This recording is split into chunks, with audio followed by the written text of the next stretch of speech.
Hi, everybody, and welcome back to our incredible 50-hour-long online vigil for Julian Assange and WikiLeaks. As a few of you know, I'm Susie Dawson. I am the president of the Internet Party of New Zealand. I'm also a journalist and an activist, and it means the world to me that some incredibly courageous, brilliant Kiwi New Zealand activists have been taking action to raise support for Julian Assange back on my home turf in Aotearoa, New Zealand. And I am with one of them now. Her name is Alex, and you can hear me, Alex? You with me? I can hear you, yep. Fantastic. Alex, you're in Wellington, correct? Yep, correct, yep. Tell us about about the kinds of activities you've been arranging and organising and where you're at the moment. Okay, well, I mean, I must say, like, I'm a complete novice for a start. I mean, I've been politically active for a while. I've been going to Monsanto protests and TPP protests, and I've been involved, but never as the actual organiser, I must say. I've been a musician at the TPP rally, which actually got me to know a few of the more active political people here in Wellington. And then I've been part of Internet Party in New Zealand for a little while and really supporting that. And I gradually got into the Discord, and I sort of a background person, and I started to realise that no one was putting on any New Zealand protests for Assange, and I was a bit horrified. And I did a bit of trolling around the internet, trying to find someone who'd be doing something, even to go to Auckland or anywhere, you know, get anyone, even just two people standing with a sign. And I was amazed to find no one had stepped up. So I basically tried to think about how I might be able to start something up. And obviously you were very helpful. I've been a Facebook friend of yours for a while, and watching what you've been doing. Having been a musician at a TPP rally, I asked my mate Greg whether he might be wanting to get involved, given that he's got a bit more experience than I do. And so very few days before the 19th of June, when the 6-year anniversary of Assange's detention in Ecuadorian Embassy in London was occurring, I just wanted to do something. So we got about 20 people together, I think, for the 19th of June, and we did a little march. We started off at the Australian High Commission, and then we went, after a little bit of banter and stuff through the microphone there that some people might have caught on Twitter, then we went along to the US Embassy, and we found that the embassy is actually a building site at the moment, and we couldn't even talk to anyone, and the security guards weren't talking to us. We had a little bit of busking there, and then we moved on to the British High Commission. They didn't even answer the door. I mean, the Australian High Commission at least answered the doorbell and talked to us for a while, but basically we didn't get very far with any of those three, so we ended up at the Beehive and then at the Backbench pub. And we all started talking together as a group of people. There's probably still 10 or so of us left, even after all those venues. And we started talking about what we could do to further Assange campaign here.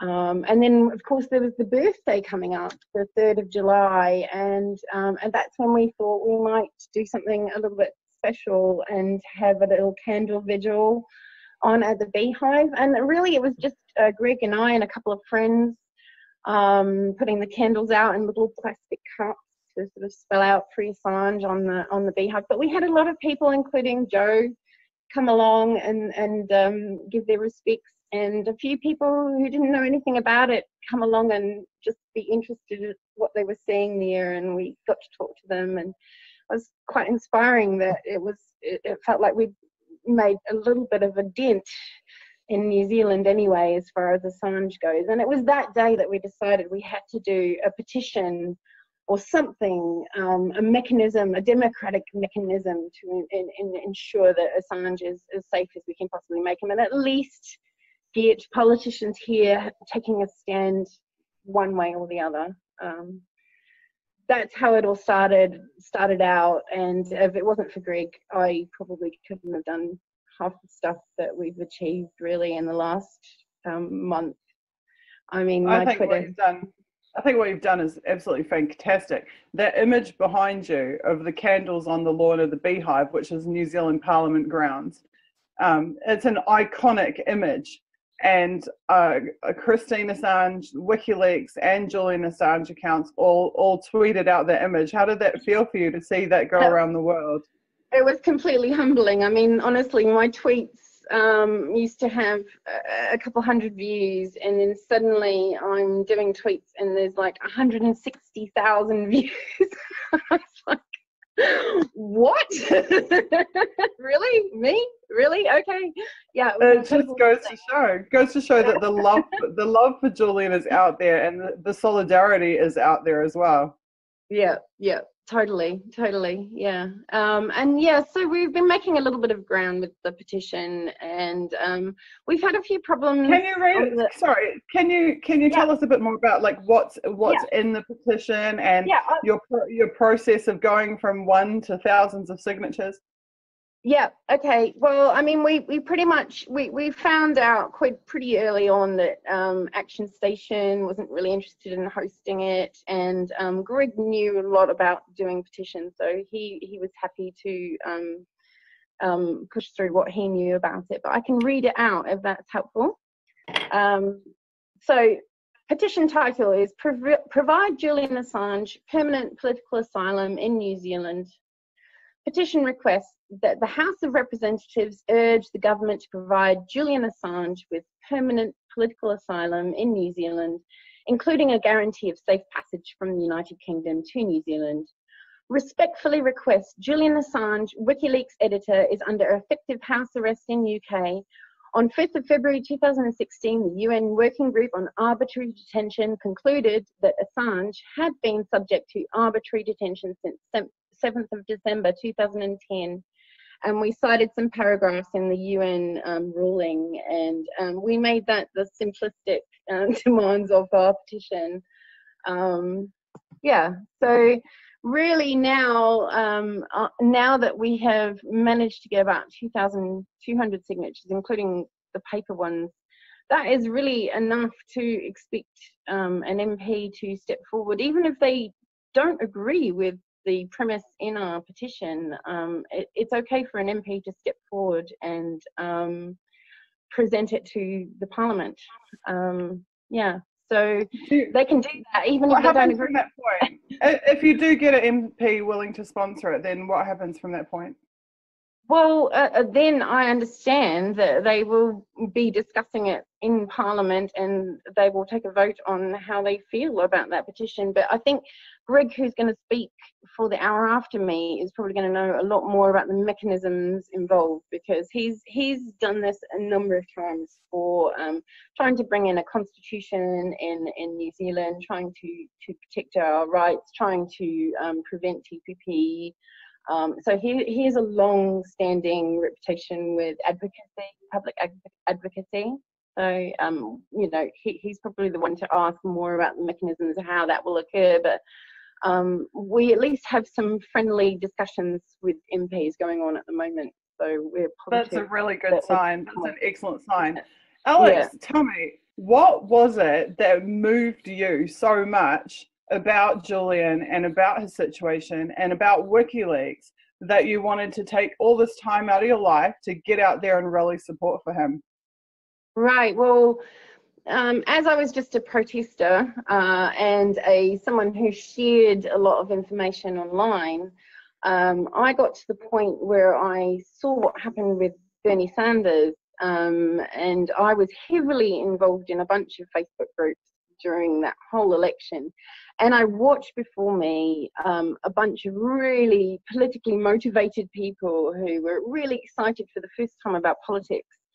I watched them dissolve in front of me, and it was so inspiring and so depressing at the same time that it really changed how I felt about politics. I was already quite opinionated about politics before that point, but then I really began to realize that this partisan rubbish was a little bit of a mockery, and I started to wake up, as so many people describe it. And that helped me get very engrossed in a whole bunch of Bernie groups online. And I started to observe, even during the election, that there was incredible censorship going on. And just like I did in the New Zealand elections, I was pissed off about the way the New Zealand party, internet party, was handled in New Zealand. And it was a similar sort of feeling of, you know, hopelessness where you want to start being an activist somehow. And what I started doing was sharing stuff online.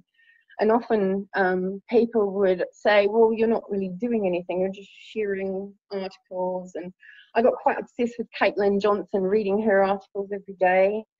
You know, that's how I started to learn more about, you know, things that I really, really 100% agreed with and had thought intuitively in my head, but that other people eloquently expressed in their writings. And I started becoming patrons of those journalists and getting really involved in my Facebook site, and realizing that everything I posted was getting increasingly kind of reduced audiences, even during the primaries with Bernie, even back then.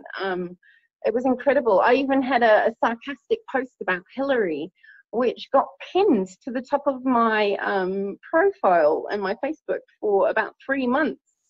And I found that really peculiar, because it was a completely piss take.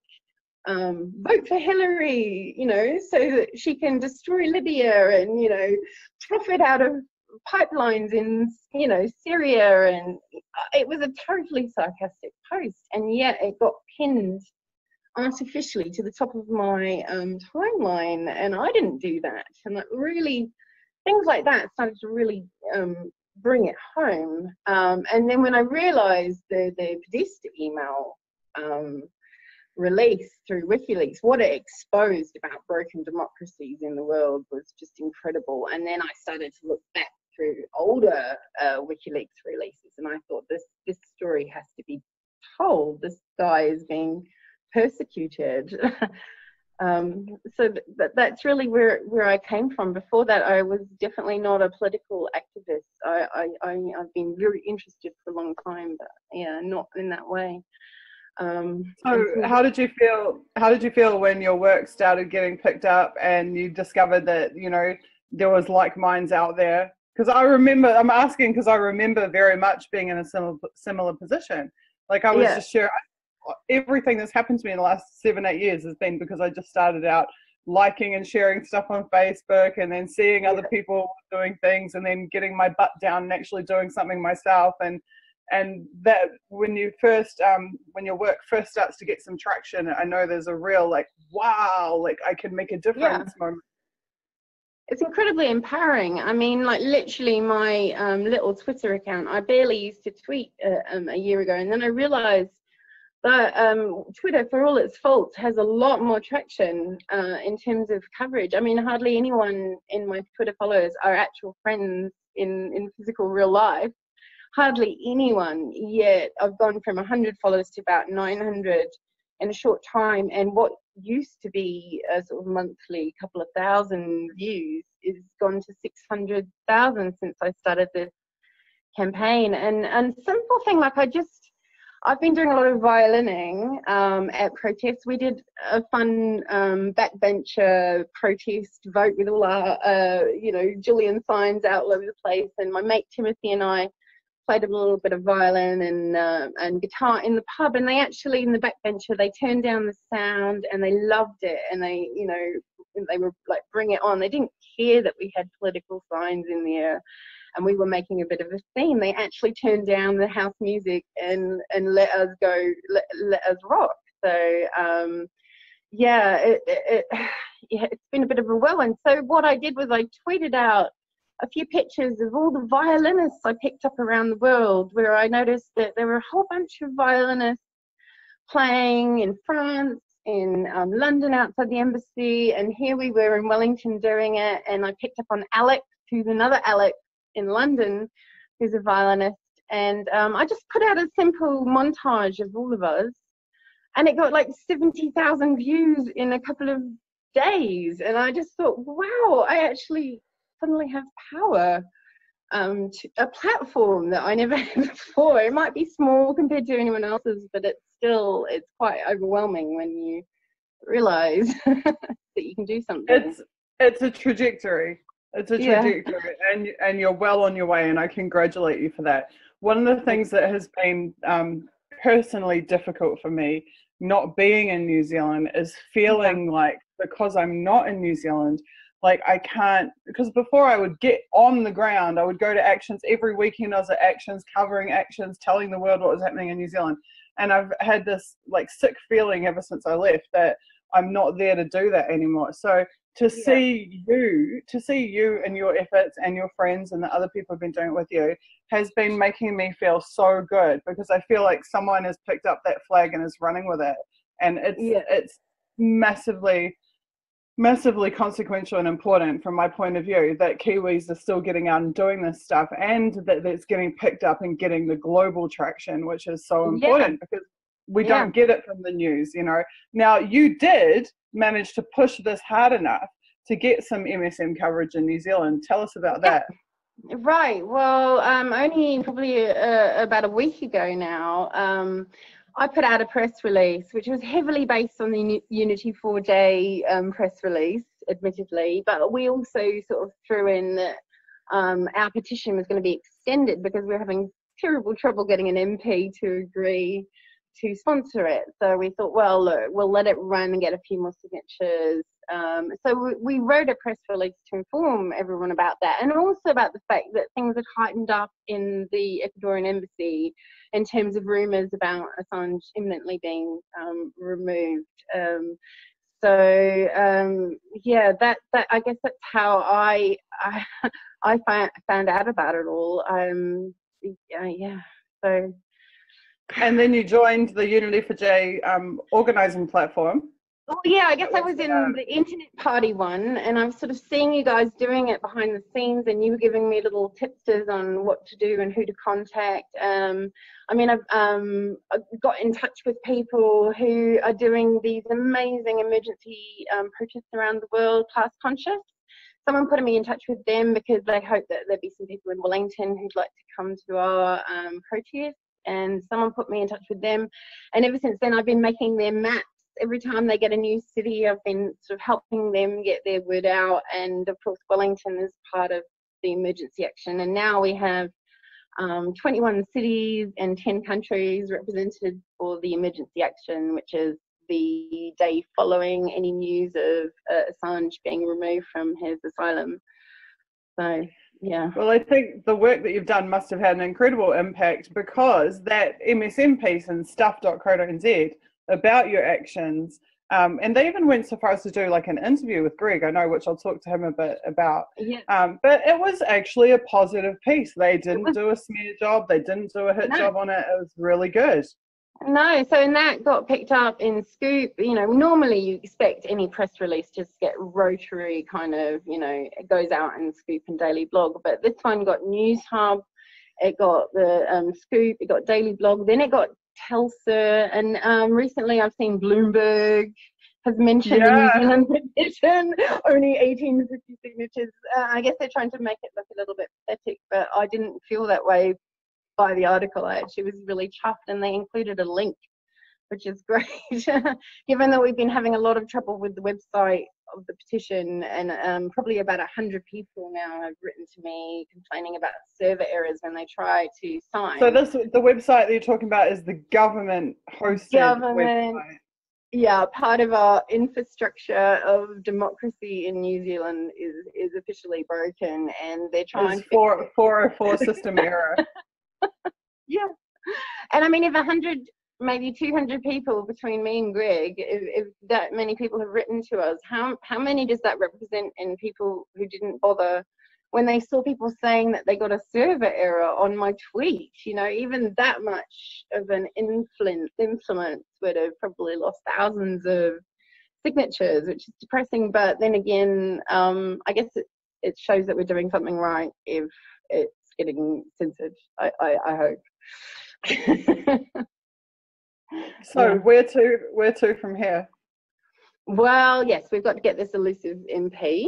And yeah, hopefully a few more signatures on our petition, which I've got. I don't know if you can even see that address there, but there is an address, but Brainwaver Arc for all my tweets on the matter. Yeah, so really we've got to start some serious meetings with MPs over the next few days. It closes on the 7th of August. So it's been open a month now to get its 2,200 signatures. And considering we don't have any major organisation behind our petition, we had trouble getting it on anything other than the government website. I think, you know, it's done pretty well, considering it's just me and Greg, really. So yeah. So what's the story with Action Station not backing it in New Zealand? Did they give you any reason for that? Yes, they did. They cited that there was a rape case in Sweden, and they wanted us to change our wording to add something to the effect of that he will go to Sweden and you know, face charges or something along those lines. And we just so did you explain to them there was no charges and Sweden was withdrawn the case? Yep, absolutely. Tried to explain what I believed was to be, you know, a smear, but also the fact that there are no active charges and that we can't really deny someone human rights when the UN has ruled such a thing. Greg did the correspondence with that, so he'd been a good person to talk to you about that again. But yeah, we did try, and they weren't too happy with the idea. We could have changed the wording, but I just felt like we weren't going to make any concessions just to be involved in a kind of corporate web petition. Just didn't seem appropriate, you know. Well, I think you've hit the nail on the head when you've said that you have no real organisational backing and you have no funding. And then when you try to approach these organisations that do have funding and do, you know, and therefore have corporate donors and whatever else, then you find that there's a difference. There's a set of limitations that they face that you as an independent citizen don't face. So I think you actually have a lot more power and latitude to get stuff done. That we find the same thing with the NGOs all the time. Dealing with the NGOs is the exact same kettle of fish. However, as you continue to push your campaign in New Zealand and to get more and more support, and you eventually break through and have thousands of people in New Zealand marching for Julian, watch how fast there will be an Action Station campaign. Yeah, yeah, I'm sure there will be. There will be, and with the work the Unity4J is doing, I'm actually bewildered by, I mean, I have been a member of Discord for a while. I've seen how it works, but having seen what's happened in Unity4J, particularly with the translation stuff, you know, like to see all these languages pop up in front of me, and I thought, oh gosh, you know, we should get Te Reo in the air as well. We need to push this as far, and to see all that amazing wealth of talent all there available, ready to go. It's really exciting seeing things moving so fast in this way. It's bewildering, and I've had my mate that I play guitar with in many of these busking kind of protests at various venues. His son is at Victoria University, and one of the things he is very interested in is translation, and he has an amazing whakapapa history. He knows, he's won awards for talking about his whakapapa, which is genealogy, his family ancestral heritage, yeah. And so he's an incredibly amazing person to have been able to bring into Unity4J to get him to help with the Te Reo stuff. And at first I was very worried about tweeting anything out. As a Pākehā, I don't want to step on any toes, and I didn't want to upset, but I feel like we're really getting somewhere beginning to do. We've just done the press release for Unity4J, and it's just waiting for a confirmation, and a couple of memes have gone out already in Te Reo and been circulated. So just seeing the power. That's such a beautiful initiative. Seriously, I mean, this is something I don't think I've ever discussed publicly, but my children are both Māori, and this is, and I'm from Beach Haven, for crying out loud. So in Auckland, so I mean, you know, my son went to Kohanga, and I'm here, I might be in Russia, but I'm here singing Ia Papa to my kids and teaching my kids how to sing the national anthem in Maori, and singing Ma is White every day with my son. You know, this is that side never leaves us, no matter where we go in the world. And so for me, and I can hear my hardcore Kiwi accent coming out more when I speak to you than it does when I speak to everyone else. But seriously, like for me to see graphics going out in Rio is unbelievable. And I remember the first time I saw it and realized what you're doing, I was just about crying, because I was like, this is the most beautiful representation of where I come from and our people. This means everything. And now I'm going to cry. It's my kids, you know what I mean? It's like you're bringing my children and my community and our culture into this work, this important work. Yeah, I saw what you said about it in the state of, when you gave the message out, I don't know, probably about a week ago on the Sunday, actually, wasn't it? I saw what you said about the Te Reo, and I was feeling so proud. I was bursting. So nice. I mean, I come from London, and I grew up in Australia. I have 3 passports. So when I went to the Australian High Commission and demanded as an Australian citizen to have some excuse why they've taken away Julian Assange's passport, I had a right to do that because I'm an Australian citizen. I grew up there through my teenage years, and I grew up in London for the first bit and a little bit later in my 20s, and then I brought up my kids in New Zealand. And one of the things was really interesting is that my husband, who did grow up here, had very little Te Reo, and I went to Play Centre and I learned an incredible amount. I was doing the ukulele, and I was singing a whole bunch of Te Reo songs by the time I was finished here, and my son and my daughter were ready to leave Play Centre. I was like the main music Te Reo voice, which is kind of incredible given that, I guess in my husband's generation, the Pākehā Kiwi, he hasn't grown up with it so, part of the culture. So, I feel quite proud as a Londoner to achieve that. I'm now a definite Kiwi. Incredible. It's extremely significant work, and it does great justice. It really does great justice to our culture and our people. So thank you so much for that. Thank you for that.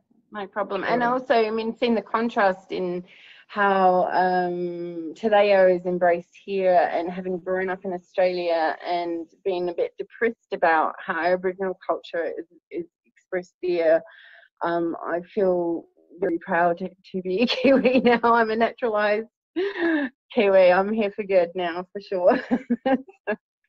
That is so cool. Okay, Alex, it has been a pleasure having you. I've just sent this link to Christine and said, this is magic what this girl has done. She's taken her online activism and turned it into on-the-ground activism, and is achieving real results. And I believe you deserve all of our support, from all Julian supporters across the world. So thank you so much, Kia ora, for your work. Your work is amazing. Thank you for having me. It's been amazing to be part of this. I never thought I would be part of this Unity 4J vigil myself. Well, it's just the beginning. Unity in Maori is kotahitanga. Kotahitanga is the most important thing. Kotahitanga. Kotahitanga. To bring everybody together. And so that's what it's all about. And I so hope that we get you back in New Zealand soon. I really do. We don't, we need to have you here. We really do. Yeah. Thank you very much, Alex. I look forward to working with you more. You've just been amazing to have on our team. Thank you so much. Okay, we're gonna cut to a musical break. Ka kite anō. We're gonna cut to a musical break, and then I will be back with Greg, who's going to tell us a bit more about what's been going on in New Zealand and give some more texture to the stories that Alex has just been telling us. So I will see you all very soon.